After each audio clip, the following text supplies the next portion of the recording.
দর্শক, বেশ কিছু লেবু আম গাছে কিন্তু মুকুল বা ফুল চলে এসেছে। এখন প্রশ্ন হচ্ছে, যে সকল গাছে এখনও মুকুল আসেনি, যে লেবু গাছে এখনও ফুল আসেনি, সেই গাছে কি ফুল আসবে? এটা কিন্তু লাখ টাকার প্রশ্ন। যদি আসে, কি করে আসবে? কারণ সময় তো প্রায় শেষের দিকে। ফেব্রুয়ারি মাসের মধ্যে গাছে ফুল আসবে বা আম গাছে মুকুল আসবে। ফেব্রুয়ারি মাস পেরিয়ে গেলে কোনোভাবেই মুকুল বা ফুল কোনোটাই আসবে না। তো আজকের ভিডিওতে সে সকল নিয়ে আলোচনা করার চেষ্টা করব, যেন আমাদের প্রতিটা গাছে ফুল আসে, প্রতিটা গাছে আসে আমের মুকুল। তো আসুন ভিডিওটি কন্টিনিউ করা যাক। যে গাছের গ্রোথ এখনও থমকে রয়েছে, বেরোয়নি জালি পাতা, সে সমস্ত গাছে কিন্তু অনায়াসে ফুল আনা যাবে। তো সেই কাজটি আমরা কিভাবে সারব? দর্শক, সে সকল গাছে এরই মধ্যে কিন্তু আমাদের একটি ভালো মানের পটাশিয়াম গাছে স্প্রে করতে হবে।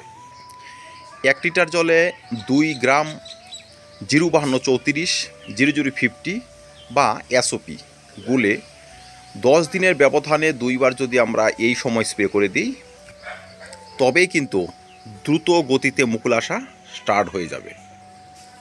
দর্শক, সিমটমসটা কিন্তু আমাদের বুঝতে হবে। মুকুল আসেনি, জালি পাতাও গজায়নি, কেন? গাছে রয়েছে পটাশিয়ামের প্রচুর ঘাটতি। আমার এই গাছগুলো দেখুন, কি সুন্দর মুকুল এসেছে না? ঠিক পাশে একটি গাছ দেখুন, এই যে গাছটি সদ্য তার মুখটি ফাটতে আরম্ভ করেছে। এটি কেন হয়? এটি হয় গাছের প্রয়োজনীয় পুষ্টির অভাব হলে। আমি 7 দিনের ব্যবধানে 2 বার এই গাছে পটাশিয়াম স্প্রে করেছি, কারণ আমাকে কিন্তু মুকুল নিয়ে আসতেই হবে। যাদের আম গাছে এখনও মুকুল আসেনি, জালি পাতা বেরোয়নি, এর মধ্যে পটাশিয়াম স্প্রে কিন্তু সেরে ফেলবেন।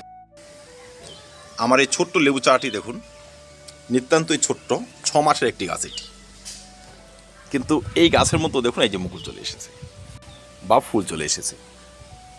তো দর্শক, ঘাবড়ানোর কিচ্ছু নেই। যে সমস্ত পরিচর্যা নিয়ে আমরা আলোচনা করি, সেসব কিন্তু অ্যাপ্লাই করে তারপরই করি, তার রেজাল্ট জেনে শুনে তারপরই বলি। তাই আপনারা নির্দ্বিধায় সেসব ব্যবহার করতে পারেন। 2 নম্বর হচ্ছে, এই সময় কিন্তু আমাদের ভালো মানের পিজিআর ব্যবহার সারতেই হবে।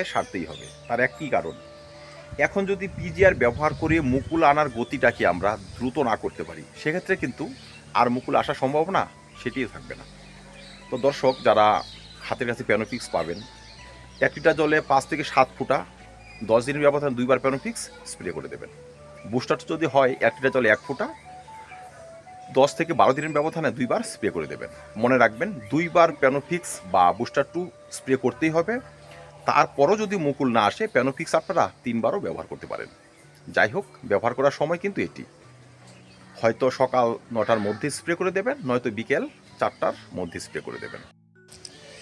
প্যানোফিক্স বা বুস্টার 2 জাতীয় এই সমস্ত পিজিআর ব্যবহার করার ফলে যেটি হবে, গাছে তো মুকুল নিয়ে আসবে, সেই মুকুলের মধ্যে কিন্তু স্ত্রী ফুলের সংখ্যাও বাড়বে, বা যে লেবু গাছে ফুল আসে সেই লেবু গাছে স্ত্রী ফুলের সংখ্যাও বাড়বে, অধিক পরিমাণে গুটিও কিন্তু সেট হবে।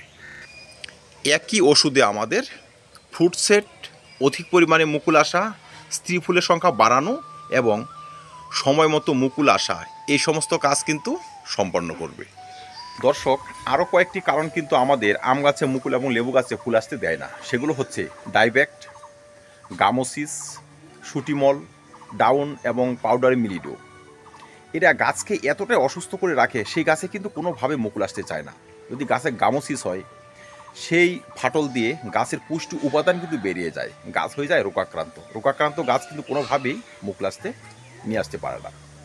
তো দর্শক, যদি সে সকল সমস্যা হয়, কপারজাত ছত্রাকনাশক প্ল্যান্টোমাইসিন সঙ্গে পেস্ট বানিয়ে ক্ষতস্থানে কিন্তু আমরা এখন লাগিয়ে দিতে পারি, তবে আমাদের গামোসিসের সমস্যাও কিন্তু সেরে যাবে। আম এবং লেবু গাছে আটা ঝরা রোগ সব থেকে কমন রোগ। তারপর রয়েছে ছত্রাকের আস্তরণ, যেমন পাউডারি ডাউন মিলিডিউ এবং শুটিমল। যে সকল আম লেবু গাছে এখনও মুকুল আসেনি, ফুল আসেনি, সেই সকল গাছে কিন্তু আমাদের ভালো মানের ছত্রাকনাশক এর মধ্যে স্প্রে করতে হবে। আপনারা কপারজাত ছত্রাকনাশক যদি থাকে হাতে, সেটি স্প্রে করে দেবেন 10 দিন ব্যবধানে 2 বার, বা এমিস্টার টপ এই সময় কিন্তু ব্যবহার করলে ভালো কাজ করে। হাতের কাছে সেসব না থাকলে ম্যানকোজেব কার্বনডাজিম গ্রুপের ছত্রাকনাশক সাফ, বাংলাদেশের বন্ধুরা ম্যানসার, আপনারা কিন্তু ব্যবহার করতে পারেন। 7 দিনের ব্যবধানে 2 বার ব্যবহার করবেন। মনে রাখবেন এটি হচ্ছে লাস্ট পরিচর্যা। এই সময় এই সকল সমস্যা সারিয়ে তবে কিন্তু গাছে মুকুল নিয়ে আসতে হবে। সারতে দেরি হলে মুকুল আসতেও কিন্তু অনেক দেরি হয়ে যাবে এবং কেউ মুকুল নাও আসতে পারে। দর্শক, আমার এই আম গাছটি দেখতে পাচ্ছেন, এই আম গাছটিতে সে সকল সমস্যা ছিল পাউডারি মিলিডিউর ভয়াবহ আক্রমণ, অ্যানথ্রাকনোজ ছিল। তো আমি এই আম গাছটি একবার ভেবেছিলাম যে এটি ফেলেই দিব, আম তো হবে না, ফালতু এটা পুষে কোনো লাভ নেই। কিন্তু কিছুদিন আগে হয়তো ভিডিও দেখেছেন, এখানে আম হয়েছিল আমার। এটি থাই ভ্যারাইটির একটি অল টাইম ম্যাঙ্গো। যাই হোক, সিজনে কিন্তু আবার মুকুল আসা শুরু করেছে, গাছটি পুরোপুরি সুস্থ। তো দর্শক, ফেলে দেওয়ার ব্যাপার নেই, সঠিক পরিচর্যায় আমাদের ফেলে দেওয়া গাছ নিয়ে আসতে পারে প্রচুর পরিমাণ ফুল, প্রচুর পরিমাণে ফলন। গাছে যখন ছত্রাক লাগে তখন কিন্তু গাছে পোকার আক্রমণও থাকে, বিশেষ করে চোষক পোকা, যারা আমাদের সার্বিক ক্ষতি করে থাকে গাছের। তো আমরা যখন গাছের ছত্রাকনাশক স্প্রে করব, সেই সঙ্গে যদি একটি ভালো মানের কীটনাশক গাছে স্প্রে করে দেই, মুকুল আসতে কিন্তু আর কোনো বাধা থাকে না। তো এই সময় আপনারা একতারা ব্যবহার করতে পারেন, বা প্রোফিনোফস সাইবারমেথ্রিন গ্রুপের কীটনাশক ব্যবহার করতেই পারেন। ইমিডাক্লোরপিড ব্যবহার করা যায়, যারা জৈব চাষি, নিম তেল, কাকা বা অন্যান্য অর্গানিক যে সমস্ত কীটনাশক রয়েছে সেসব কিন্তু ব্যবহার করা যায়। দর্শক, মুকুল আসার আগে কীটনাশক, ছত্রাকনাশক এটি কিন্তু আপনাদের ব্যবহার করতেই হবে, তবেই কিন্তু ভালো মুকুল আসবে। আর সেই মুকুল সুস্থ সতেজভাবে কিন্তু ফ্রুট সেটে হেল্প করবে। অসুস্থ মুকুলও কিন্তু ফ্রুট সেট করতে পারে না। যারা বিগত 2-3 মাস আগে কোনো ধরনের পটাশিয়ামযুক্ত খাবার গাছে ব্যবহার করিনি, স্প্রে করিনি, বোরন জাতীয় খাবার, তারা কিন্তু এই সময় পটাশিয়াম এবং ফসফরাস, বোরন এবং জিঙ্ক এই জাতীয় খাবার গাছের গোড়ায় তরল আকারে ব্যবহার করব। সেটি কীভাবে ব্যবহার করব? ধরুন, পটাশিয়াম এবং ফসফরাসযুক্ত খাবার ওয়াটার সলিউবল একটি বড় টবে 5 গ্রাম গুলে ব্যবহার করে দিলাম। তার 2 থেকে 3 দিন পর বোরন এবং জিঙ্ক গাছের গোড়ায় আবার ব্যবহার করে দিলাম। এই খাদ্যটি আমাদের আবার রিপিট করতে হবে 10 দিন বা 15 দিন পর। যে সকল গাছ এখনও তার সুপ্ত দশা ভেঙে মুকুল নিয়ে আসেনি বা জালি পাতাও গজায়নি, জিঙ্কের ব্যবহারে কিন্তু সে সমস্ত গাছের সুপ্তদশা খুব দ্রুত ভাঙবে, বোরন নিয়ে আসবে প্রচুর পরিমাণে মুকুল, পটাশিয়াম গাছের সার্বিক সুস্থতার সঙ্গে সঙ্গে মুকুল নিয়ে আসতে সাহায্য করবে, আর ফসফরাস নিয়ে আসবে গাছের জন্য উপযোগী প্রচুর পরিমাণে খাদ্য উপাদান।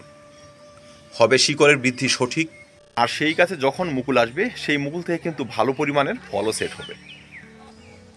তো দর্শক, ফেব্রুয়ারির এই মাঝামাঝি থেকে আপনারা এই সমস্ত পরিচর্যা সঠিকভাবে সারুন। প্রত্যেকটি গাছ মুকুল নিয়ে আসবে, প্রত্যেকটি লেবু গাছ নিয়ে আসবে প্রচুর পরিমাণে ফুল। গাছের গোড়া এখনও শুকনো ভাব রাখুন, গাছের গোড়া খুঁচিয়ে কঠিন খাবার দিতে যাবেন না। তো দর্শক, আম গাছে মুকুল, লেবু গাছে ফুল নিয়ে আসার জন্য টেনশন নয়, আমাদের সারতে হবে দায়িত্ব সহকারে আর সঠিক পরিচর্যা। যে পরিচর্যার গুণে আমি আমার ছোটো ছোটো গাছে কিন্তু প্রচুর পরিমাণে ফুল এবং মুকুল নিয়ে এসেছি। তো দর্শক, আজকে এই পর্যন্তই। যে সকল গাছে মুকুল চলে এসেছে তারাও সারবেন তার সঠিক পরিচর্যা, সেসব নিয়ে পরে আবার আসা যাবে। তো ধন্যবাদ, দেখা হবে অন্য কোনো ভিডিওতে, অন্য কোনো টপিক নিয়ে। ভিডিওটি ভালো লাগে লাইক এবং শেয়ার করবেন, চ্যানেলটি সাবস্ক্রাইব করে পাশে থাকবেন। ভিডিও দেখার জন্য অসংখ্য ধন্যবাদ।